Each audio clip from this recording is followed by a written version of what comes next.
mediados de la década de 1970, la Argentina sufrió el capítulo más sangriento de su historia.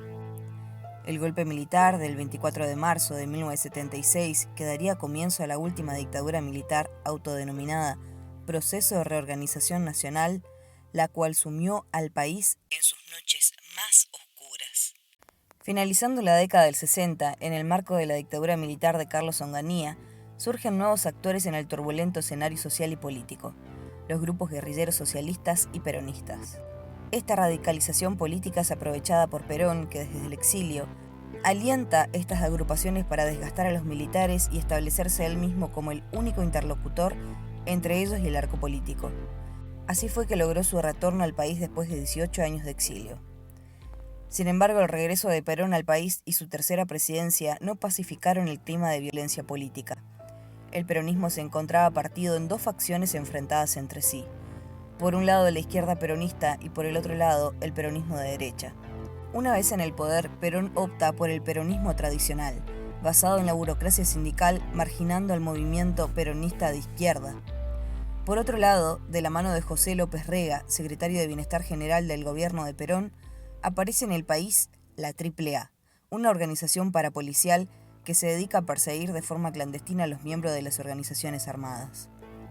La situación empeora cuando el 1 de julio de 1974 el pueblo argentino recibe la noticia del fallecimiento del presidente Juan Domingo Perón, quien deja un peligroso vacío de poder, el cual su esposa y vice, María Estela Martínez, no pudo llenar, quedándose ella al frente de un país convulsionado por la crisis política, social, a las que se le suma la económica de la mano del plan de ajuste del ministro de Economía Celestino Rodrigo, conocido como el Rodrigazo. En este peligroso contexto, el 5 de febrero de 1975, la presidenta firma el decreto 261/75, que habilita el operativo Independencia, mediante el cual se le da permiso al ejército para llevar a cabo las operaciones militares que sean necesarias para neutralizar a los grupos de guerrilleros. En el país se daban las condiciones para instalar en la sociedad la idea de una nueva intervención militar con un gran porcentaje de aceptación dentro de la población. Es por ello que el general Eduardo Viola y el comandante Jorge Rafael Videla comienzan a definir el golpe. El 5 de enero de 1976, la cúpula militar se reúne con Isabel, donde le piden la renuncia. Pero estos no iban a esperar mucho.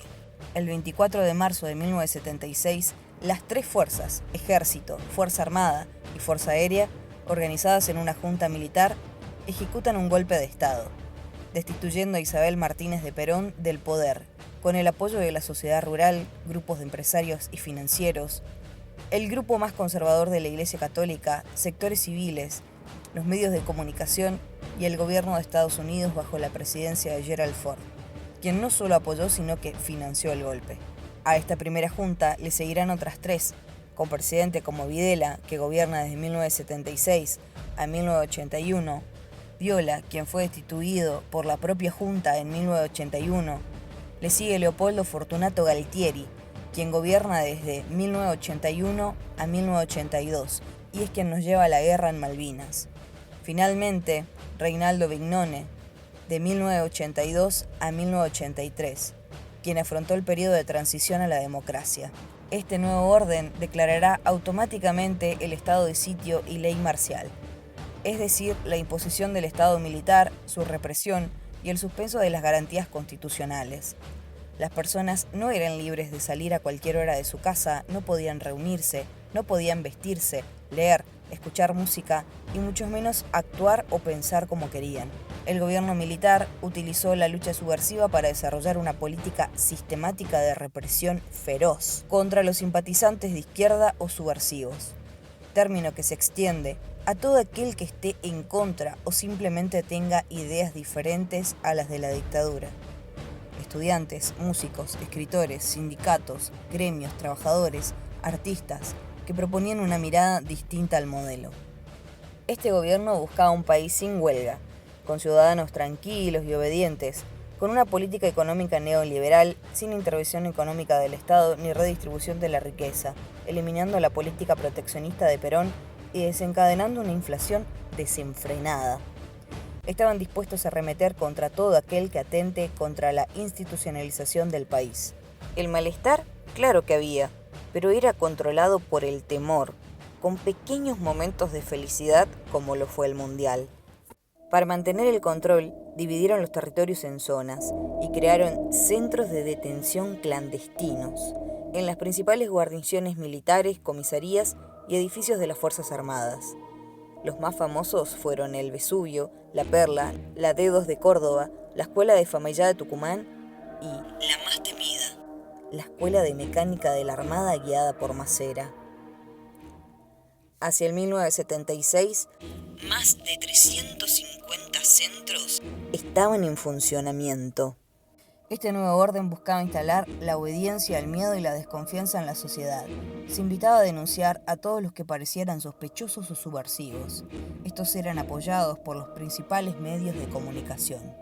Las personas que demostraban una conducta opuesta, extraña o diferente eran perseguidas, puestas en prisión y la mayoría secuestradas, torturadas y asesinadas.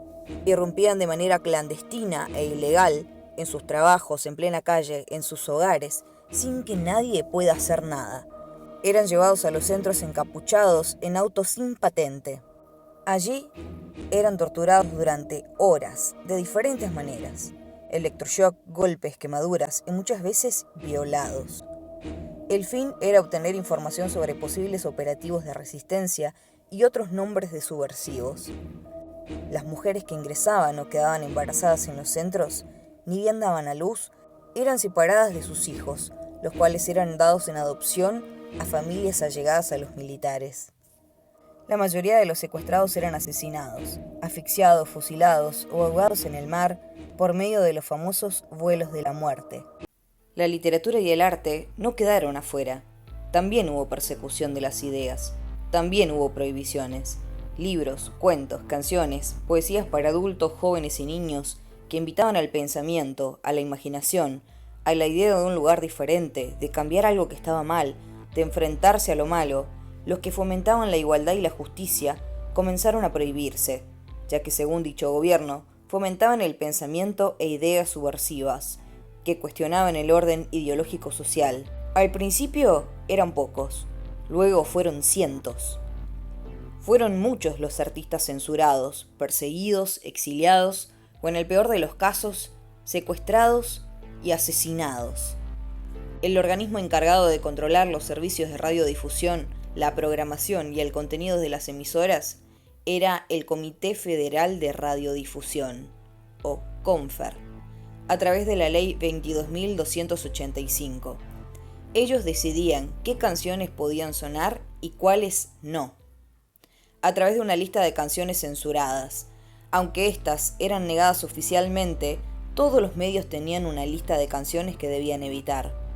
Los criterios de censura dependían de las letras con críticas o cuestionamientos hacia el nuevo orden, de un contenido inapropiado, ya que el gobierno era conservador, por ser artistas ligados a una ideología política o simplemente por contagiar alegría. En el caso de la literatura, los encargados de prohibir era el Ministerio de Cultura y Educación, a través de decretos, resoluciones y edictos de prohibición.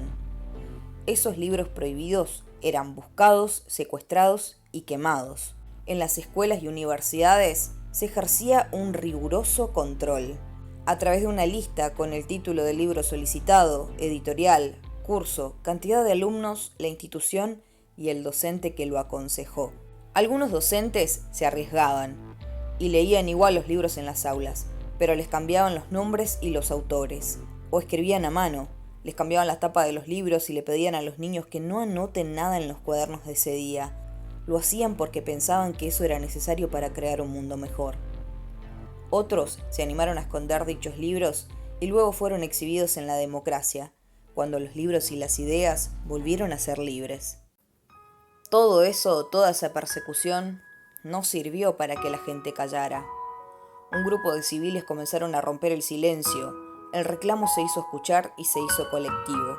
Así es como, el 30 de abril de 1977, un grupo de mujeres se juntan espontáneamente en la plaza reclamando información sobre sus hijos y nietos. Como las reuniones estaban prohibidas, comienzan a dar círculos, y es así como se crea Madres y Abuelas de Plaza de Mayo. que a su vez comenzaron a llamar la atención de los medios nacionales. Además, desde la Iglesia se suma el movimiento de sacerdotes del Tercer Mundo, o socialismo cristiano. Fue el primer movimiento sacerdotal de América Latina formado principalmente por sacerdotes activos en las villas miserias y barrios obreros, quienes tenían una fuerte participación política social.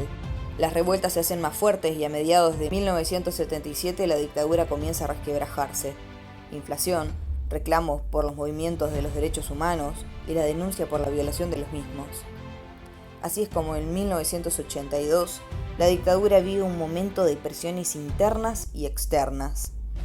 Para mantenerse en el poder, a través del sentimiento del patriotismo, tomaron las Islas Malvinas, pero la derrota de la guerra debilitó la dictadura. Como consecuencia, fue la convocatoria de elecciones en octubre de 1983. Como último recurso durante el periodo de transición, Vignone promulgó la ley de autoamnistía, ley que libera de culpa y cargos a quienes cometieron crímenes de lesa humanidad durante ese periodo.